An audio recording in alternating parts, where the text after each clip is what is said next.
Welcome to the reading session of chapter number 2, Digestion and the Role of Microbes. Children, please take out your book and science book and open page number 20. Now let's start reading. In this chapter, you will learn about teeth, care of teeth, the digestive system, and microbes. Now look at the picture below and read why Ria is crying. What Ria is saying here? Mom, my tooth is aching a lot. Oh Ria, this is why I keep telling you to brush your teeth daily. Now we have to go to the dentist. Now answer the following questions. Do you brush your teeth daily? Your answer, I'm expecting, is yes. Many times in a day, do you brush? How many times in a day do you brush your teeth? Once or twice? Teeth are an important part of our body and we should take proper care of them. Now, teeth. Come to page number 21. Teeth are present inside our mouth and they help in biting and chewing the food. Now come to sets of teeth. Human beings have two sets of teeth, temporary teeth and permanent teeth. So underline temporary and permanent.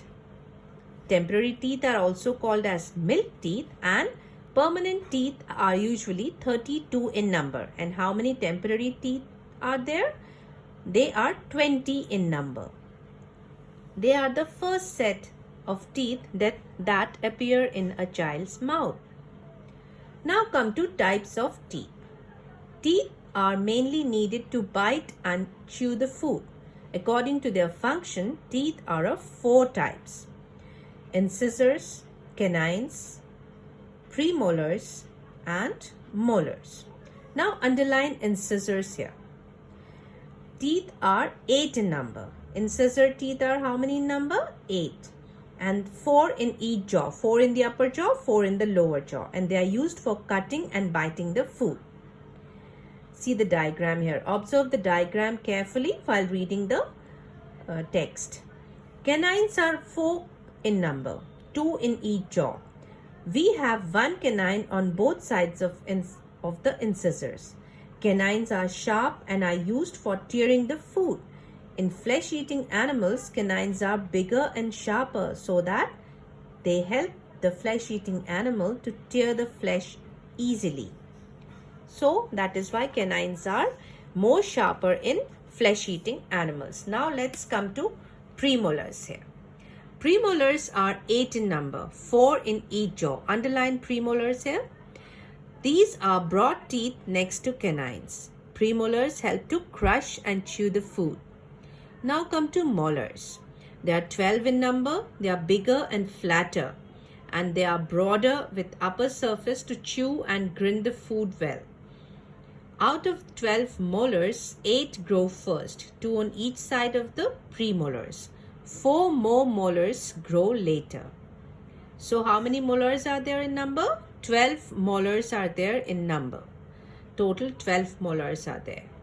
Now plant-eating animals have well-developed premolars and molars because they need to chew and grind the food a lot. For example, goat, cow, they have very good molars and premolars. And what they have to do, because they have to chew the leaves, chew the plants, so they have well-developed molars and premolars. Now come to parts of a tooth. A tooth has a crown and a root. A crown is the first part we see, whereas the root is the part which is inside the gums. See here the diagram, children. The crown is the portion of the teeth which is visible to our eye, and the root is inside the gums. See the gum, and the root is inside the gum. So the teeth has 2 parts, a crown and a root. Underline crown and root. Now the crown is the part we see, whereas the root is the part which is inside the gums. Gums, what is the function of gums? They hold the teeth in their places. The white part on the outside of the tooth is called enamel. What is that white part called? Enamel. It is the hardest substance in the human body. Underline enamel here. It is the hardest substance. Below the enamel lies the dentine. Inside the dentine lies the pulp. Now inside the dentine lies the pulp. See here the pulp. Now it is a soft full of nerves and blood vessels. Pulp is soft and it is full of nerves and blood vessels. The pulp forms the central part of the tooth. So underline the word nerves and blood vessels also. Now come to care of teeth. The proper care of teeth is also very important. When we eat, tiny bits of food get stuck in spaces between our teeth. So we need to clean them out. Otherwise, the germs can grow there and form a sticky yellow layer called as plaque. Proper brushing with a toothbrush, toothpaste and water can prevent plaque formation. So underline the word plaque here. What is plaque? A sticky yellow layer which forms on the teeth. Now, ways to protect your teeth. Brush your teeth at least twice a day, once in the morning and once before going to bed. Use up and down motion to brush the teeth. Brush the top teeth downwards and the bottom teeth upwards. Brush out the back of the teeth.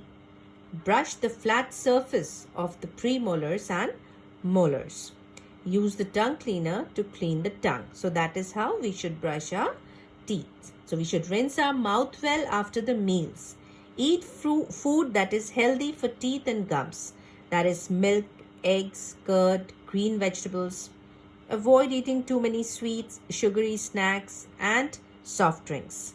Visit the dentist regularly for checkups.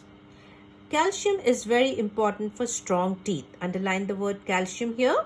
See the word calcium? Underline it. It is very important for strong teeth. Milk and milk products such as curd and cheese are rich sources of calcium. Eating fruits and salads help in keeping our teeth healthy. So these are the healthy eating habits we should follow so that our teeth can also remain healthy. And we should brush our teeth properly in order to keep our teeth in good condition. Now turn the page and come to page number 24 of your book. The digestive system. The food that we eat is broken down into simpler forms.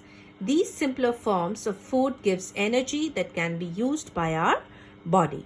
The process by which the food is broken down into simpler forms so that it can be easily taken in or absorbed by the body is called digestion. Underline the word digestion here. So what is digestion? Breaking down of complex substances of food into simpler ones. There are various organs that work together and help in digestion. Now these organs together form the digestive system.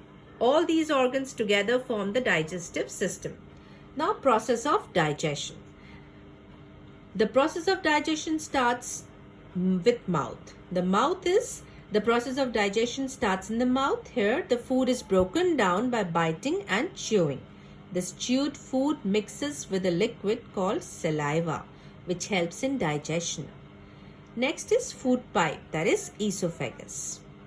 The food passes from the mouth through this thin long tube called the food pipe and reaches the stomach. Now comes the stomach. It is a sac-like organ. See here, the stomach is here. It is a sac-like organ where food is broken down further. Now comes the small intestine. Food from the stomach passes into the small intestine. Here, all the useful nutrients are absorbed by the blood and taken to all parts of the body. Now comes the liver. It produces juices that play an important role in the digestion of food. Children, liver is a gland. So it is producing the juices which is mixing with the food and it aids in the digestion. Now comes the large intestine. It holds the food that cannot be digested or absorbed and absorbs water from it and forms wastes called feces. Here comes the large intestine. After that, it is the anus part. The feces are removed from the body through the anus. So this is our digestive system and the process of digestion. Now let us read some healthy eating habits. healthy eating habits are also very important.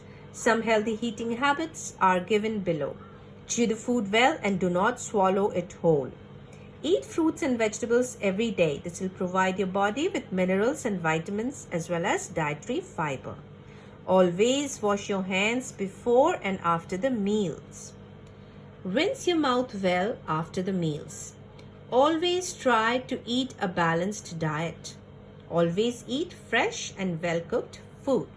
Now after this, an activity is given which we have already done and I have explained you in my video. So you do that activity at home. Now comes the microbes. Microbes are very small living things that cannot be seen with the naked eye. So how can they be seen? With the help of a microscope. They can only be seen with the help of an instrument called microscope. Underline the word microscope here. And microbes are of 4 main types. How many types of microbes are there? 4 main types: bacteria, virus, fungi and protozoa. The microbes can be useful also and they can be harmful also. So let's read the uses first. Some microbes are used in making bread and bun. Some microbes change milk into curd. Some microbes help in the digestion of food. Some microbes help in the process of rotting of dead plants and animals. So that is how the microbes are helping us in making breads, in making the curd, in the process of digestion and in cleaning the environment. Now let us study about the harms of microorganisms. What harm they causes. The harmful microbes are called germs. Now they can cause diseases. Some of the diseases caused by microbes are the viruses. They cause diseases such as common cold, influenza and polio. Bacteria, they cause diseases such as typhoid, tuberculosis and cholera. Protozoa, they cause diseases like food poisoning, dysentery and malaria. So learn these properly. The virus, bacteria, fungi and protozoa, the type of diseases they cause in our body. Now children, in this the key words are also given. Go through them properly and try to understand their meaning well. So I hope you have enjoyed the reading session of our lesson number 2. Now I will post the exercises on the WhatsApp group so you can fill it in your book. That's all for today. Have a nice day.